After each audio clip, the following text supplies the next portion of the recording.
મારે વાત પ્રભાવની કરવી છે કે આજકાલના યુવા વર્ગને ક્યાંક ને ક્યાંક પ્રભાવમાં આવી જવાની, અમુક અસરો નીચે આવી જવાની આદત છે અને એને કારણે ખુદનું અસ્તિત્વ એ ભૂલી જાય છે.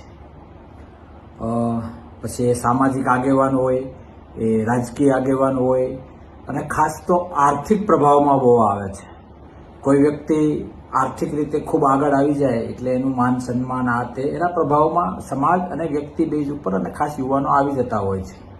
એ તબક્કે મારે એ વિનંતી કરવી છે કે જો તમે તમારું ભવિષ્ય ઈચ્છતા હો, જો તમે તમારા પરિવારનું કલ્યાણ ઈચ્છતા હો અને ભવિષ્યમાં કંઈક મોટું કદ બનાવવા માંગતા હો, કંઈક મોટું કરવા માંગતા હો, તો આવા પ્રભાવોથી દૂર રહેવું.